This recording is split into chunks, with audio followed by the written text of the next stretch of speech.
Video is sponsored by my OnlyFans, where I do my meaningful sex educational content, fitness, health, nutrition, relationship advice, and more.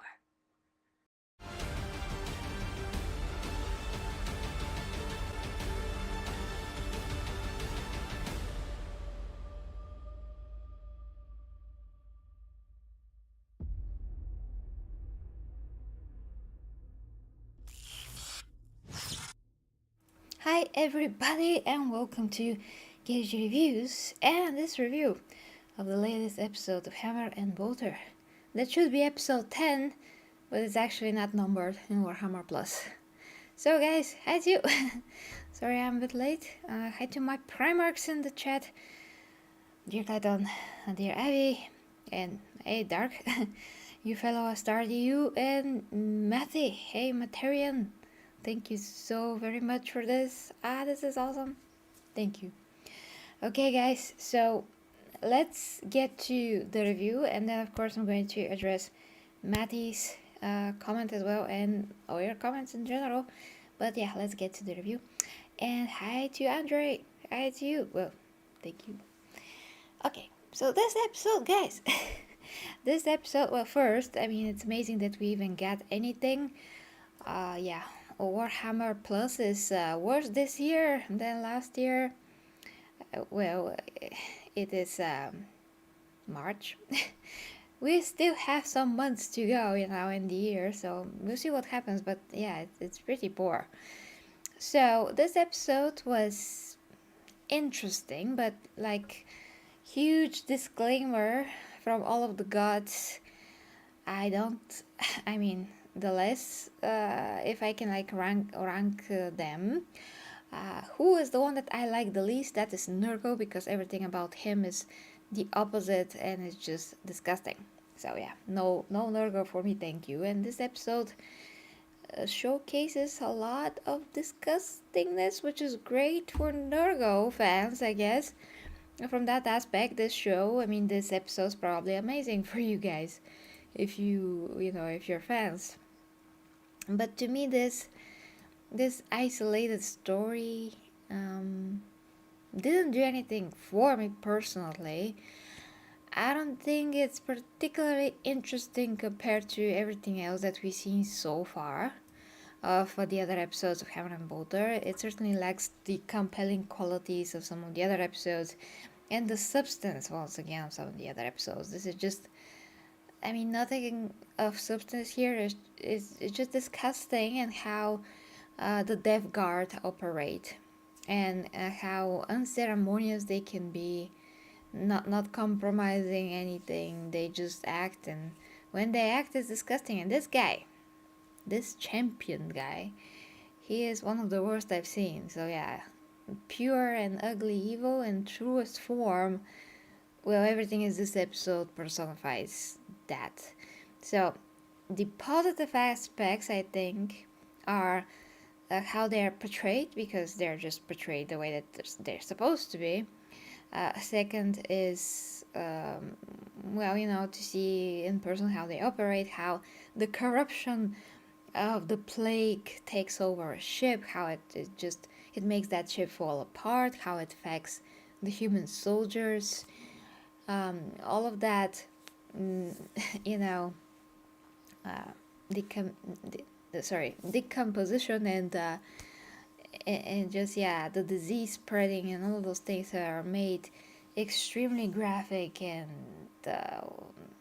well, yeah, I mean, that is how it's supposed to be. It's just not my thing, but I think that we can say objectively, at least to a certain point, that as far as portrayal of these characters, the Dev Guard, it is super well done. I mean, it's great. It's great. So 50%, not 50%. Okay, yeah, I feel like this is 5 out of 10 in terms of how I was entertained, through my point of view. But in terms of showing how the Death Guard are, what they can do, what this guy is, and how he does things, how he thinks, and what he tried to achieve here, I think it's a pretty good episode. But yeah, overall, I'm just not interested in anything that these guys do. But I can appreciate if GW did their job to portray that the death and all of the disgustingness of everything. So I would say, like, for me, it's really 5 out of 10 episode, but this is not obviously objective as objectivity goes. It's just how I feel about it. Okay, let's see what Mati says with his amazing contribution. I hate nurgle and all of that he stands for. The most I enjoy slaying nurgle demons and plague marines in the name of the emperor and the inquisitor martyr. That game is just as gross as the episode. Well, you know it, Matty, you know it. They're really good and squishy, for killing. Yeah, they're really good and squishy. I started the game, so I killed a few. And that's satisfying because they just blow up like huge rotting bags of meat, which is disgusting once again. Yes. What to tell ya? I'm not gonna fight you on my Primarch, Mati. Thank you very much. My allergies are chasing me tonight. Okay, let me see what you guys are saying real quick. He is their third oldest. Wow, Niashe, if that is love, I don't want to, anything to do with that. I mean, decay and what they are is not, and especially what he did to his own people, is just it's complete hatred. So I don't know how anyone can justify Nurgle and his way of doing things. Oh, it did something for me, made me want to kill Nurgle and his cohorts. Yes, absolutely. Yeah, dear Abby, absolutely. Sounds right. Hack Spew? Grandfather Nurgle. Okay. I gave it 10 out of 10 for story, but I'm just all about Warhammer 40k. Yeah, I thought I understand. 5 out of 10 making me sick to my stomach. I gotta be. I mean, as I said to you guys, my view of things. I mean, I am explaining you my view of things, so you know. So I can see it for what it is and appreciate it for what it is, and at the same time, my personal enjoyment, I just didn't get that. It was kind of like watching the paint dry, but if that paint was out of blood or something and fungus. So yeah, I cannot say something that is not true, Oh, you're late for baby Goldie. He made an appearance in the previous stream today. He is pretty sleepy right now. We had a 10k walk today. I mean, 10k steps.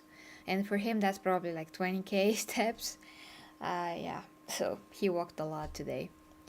But yeah, guys, I'm not very thrilled about this episode, like you can see. I don't know why it's not labeled as the 10th episode. That's kind of weird. It's almost like a new season starting, but my apologies. None of this is explained here, or at least I don't see to be explained. Artifacts was one of the best episodes, which was episode 9 last episode. Cadia Dance, Creo Protocol, in the Garden of Ghosts, to a point. A Question of Fate as well as good. Thanks, not so much, and Bear, not that much for me. Bound for Greatness, not at all. Maybe this is the episode that I don't like the most. This was extremely boring for me, I'm sorry. Super slow. Death's Hand, that was pretty good. Yeah, that was kind of insightful as well in the Inquisitor's life. So I'm personally looking forward to the Exodite, new episode of that. Yeah, that's like the most exciting, oh Jesus Christ, exciting thing ever. And it's because it's a 3D animation. Just the story is very compelling. The tower is so interesting. And I mean, to me they are, because you have to, I mean, you have some food for thought, food for thought. Why are they acting the way that they're acting? How are they thinking? And the fact that they're still trying to stop this conflict between them and the humans is pretty fascinating to me. And why the heck this Eldar is doing this to the humans, and and the Tau. So yeah, there's that, guys. So 5 out of 10, what to do. But of course, as I always say, whatever I think in my reviews has nothing to do with your enjoyment and your experience with anything. So it's just how I saw things, and how I see things also is not affected by any other person's view and review. It's just literally my own. Yeah, dear Ivy, and thanks, dear Kaitan, for all of that. So guys, gotta go earlier to bed today, but thank you so much for watching. I hope that you enjoyed the 2 streams, and yeah, still working on the Arcane review, but I do have some new thoughts on it, so it's a good thing I didn't do that before it really was ready in my mind. So watch Craig Kingsman hit the Tau with the shovel. Kingsman hit the Tau with the shovel? Okay. Well, I already seen the episode, so yeah. Guys, I love ya. Have a great, amazing Thursday, and see you soon. Bye bye.